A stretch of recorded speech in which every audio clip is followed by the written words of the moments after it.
ప్రజాగారు నేను మీ దండుపాటి Koteswararao. 175 why not అన్న YCP Jaganmohan రెడ్డికి అసలు ఆ ధైర్యం ఎలా వచ్చింది అంటే ఒక ఎగ్జాంపుల్ కానీ ఒక నిజం అవుతుందేమో అనే పరిస్థితి కూడా ఉంది. ఎందుకంటే 175 నియోజకవర్గాల్లో చంద్రబాబు నాయుడు గారితో పాటు 175 మంది అందరూ కూడా ఒకసారి బాగా ఆలోచించి శాసనసభ సభ్యులుగా పోటీ చేస్తున్న మీరు, పార్లమెంట్ సభ్యులుగా పోటీ చేస్తున్న మీరు ఒక్కసారి బాగా ఆలోచించుకోండి.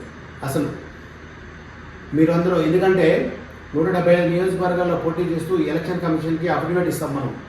ఏంటి మా ఆస్తులు ఇంత, మా మీద కేసులు ఉన్నాయి, మా పరిస్థితి ఇంత, ఇవన్నీ ఇస్తాం మనం. కానీ మీకు తెలియకుండా చాలా మట్టుగా చాలా దగ్గరగా అంటే ఎక్కడెక్కడో ఎన్నెన్నో కేసులు పెట్టడం జరిగింది. ఆ కేసుల వివరాలు మనకు తెలియకుండా మన మీద ఏ కేసులు లేవు కదని చెప్పి 4 కేసులు 3 కేసులు రాస్తాం.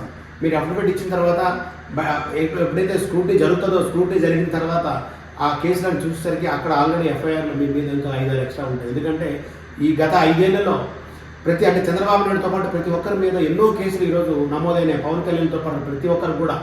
ఎందుకు ఎలా తెలిసిందంటే మీకు ఎవరు ఏపీఎస్లో కేసులు ఉన్నాయని చెప్పి అడిగినా సరే ఎవరు చెప్పడం లేదు.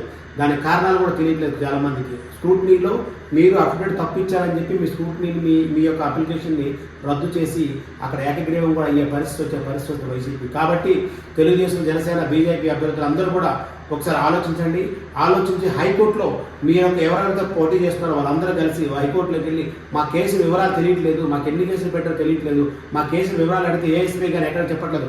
మీరు విజయనగరం జిల్లా అయి ఉండి శ్రీకాకుళంలో కేసు పెట్టచ్చు, ఆ చిత్తూరులో కేసు పెట్టచ్చు. ఎందుకంటే అప్పుడు ఏదో రూపంలో అక్కడికి వెళ్ళి మీరు ధర్నా చేయొచ్చు. కాబట్టి మీరు ఎక్కడ హైకోర్టులో ప్రతి ఒక్కరు కూడా 175 మంది కూడా హైకోర్టులో మాకు అసలు ఏం జరుగుతుంది, మాకు ఎన్ని కేసులు ఉన్నాయి, మా మీద పోలీస్ శాఖ వారు ఇవ్వట్లేదు, రేపు పొద్దున అఫిడవిట్లో మీరు దాఖలు చేయాలి అని మీరు తీసుకుంటే తప్ప. ఎందుకంటే అఫిడవిట్ మీకు హైకోర్టులో వచ్చిందంటే మీకు కేసుల వివరాలు లేదనుకుంటా వాళ్ళు తప్ప లేకపోతే మీ అప్లికేషన్ని మీద మీ నామినేషన్ని మీరు కంపల్సరీగా రద్దు చేసి మీ స్కూటీలో మీరు తొలగించి అక్కడ ఉన్న వైసీపీ అభ్యర్థికి ఏకగ్రీవంగా ఎన్నుకునే పరిస్థితి కూడా వస్తుంది. లేకపోతే ఇంకో పార్టీ పోటీ చేస్తే ఇద్దరి మధ్య పోటీ ఉంటుంది. ఆ తెలుగుదేశం కానీ జనసేన, బీజేపీ కానీ క్యాండిడేట్ ఉండకపోవచ్చు. 175 నియోజకవర్గంలో కనీసం 120 నియోజకవర్గాలు కూడా ఇదే పరిస్థితి జరుగుతుంది. ఒక్కసారి గమనించి ప్రతి ఒక్కరు ఆలోచించి కంపల్సరీగా హైకోర్టుకి వెళ్ళి మీ మీద కేసులు వివరాలు తీసుకొని అఫిడవిట్లో దాన్ని పొందుపరిస్తే తప్ప, లేదా మీరు 175 వై నాట్ అంటే తప్పకుండా వైసీపీ గెలిచే పరిస్థితి వస్తుంది. మరొకసారి ఎవరైతే అభ్యర్థులు ఉన్నారో దీని మీద దృష్టి సారిస్తారని నేను కోరుకుంటూ నేను మీ దండుపాటి కోటేశ్వరరావు, అందరికీ నమస్కారం.